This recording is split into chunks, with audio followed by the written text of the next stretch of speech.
I choose to spend a few minutes of our precious time together to discuss some of the philosophy that might inform how we move, that might orient your mind toward an end that is hopefully, I'll say, hope that it's fruitful for you. And equally at the same time, if anything that I offer you in both the asana, the movement practice, or in this little period of time where I discuss some of the philosophy or aspects of yoga that might inform what and how you do what we do together. If none of it fits, don't be stressed. Don't let it roll off, as they say. However, one of the things that yoga has identified a long time ago, which is why I myself was so drawn to this practice as a life science, is that it doesn't ask us, like many spiritual traditions might, to abdicate the body. It actually points you in the direction of the body. It says, attend to the body.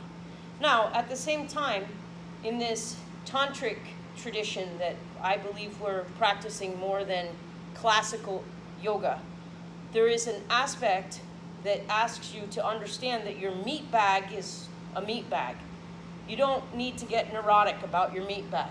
Like, we want to be healthy because that makes it easier for your mind to be clear. If you're in pain, you're miserable and something fucking hurts all the time, it's really hard to be compassionate. It's very challenging if you have emotional pain to think of others before you start to prioritize yourself. It's very hard if you've got a broken leg to like get up and get somebody else a glass of water. Even if you notice that they need a glass of water with your bum wheel, you're like, I know you need a glass of water, but I can't do it for you.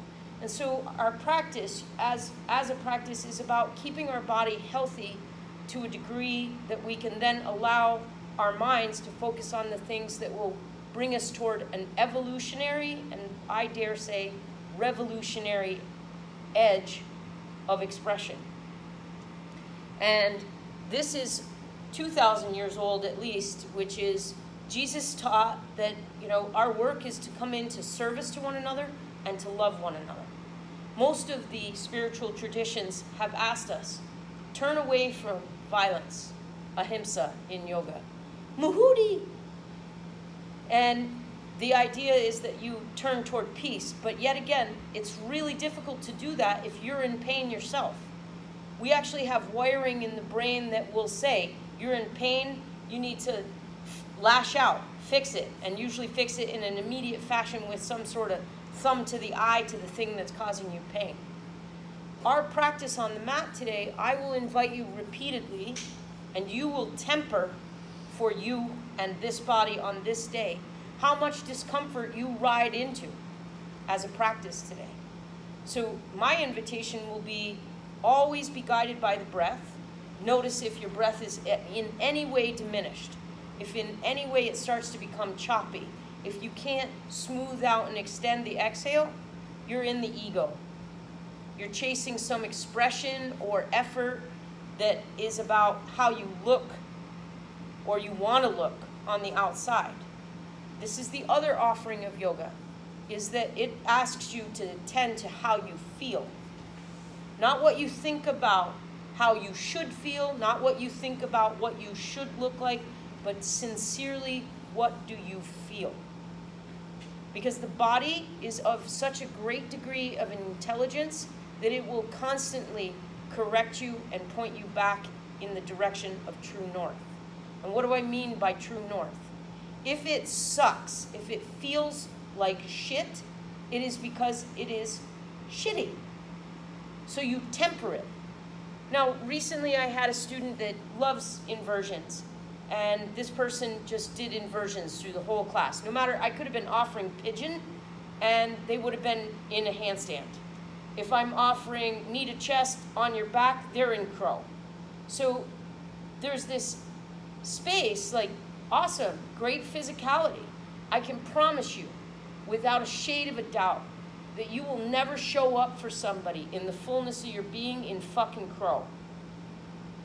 You want to go stand at the bedside of somebody that you love that's sick or dying, you will not be busting out crow. or Ardha Chandrasana, unless you actually have a mental rupture. And then you might be like, you know what feels good right now? Ardha Chandrasana. And if that's what you need in that moment for a second, have at it. But I doubt that that's the posture that your body will take as you attempt to project love and care. So our endeavor on the mat is most assuredly, we're going to get healthy together. I'm going to get your heart rate up. I'm going to ask you to deepen your respiration. I'm going to make you attend to, I can't make you do shit, I'm sorry. I will ask you to attend to your feeling state so that you don't do anything that's ripping, tearing, burning, searing pain. And I will invite you actively toward discomfort so that what you practice on the mat in the asana is not only opening up the body, but coming in behind that feeling state with the fullness of your being as an active practice. Here I am in something that's awkward or weird or wonderful, and I'm fully present for it. And I feel it. And I'm letting it change as it happens, because it will change. And that becomes a translatable skill that you can actually utilize when something other than an asana, because all we're ever doing in life is arranging our arms and legs, putting our head and our gaze in a certain direction, and hoping to remain in the breath, right? That's known as living. So as we practice today, discomfort all day. Come on, hot stuff. Come on. You know it. Right there. Oh, yeah. The idea being that as we practice this being in discomfort and staying present and steady, you develop a state of perseverance. You know how to be patient with yourself. So one of the requests that we got for practice today is to open across the chest, to open up the heart. So there'll be some back bends in here. There'll be some other options along the way. Don't do anything that rips, tears, sears, burns too much. Always be guided by the breath and stay steady with it. Let's see what we can do with some of this heat. Come on up and onto your feet.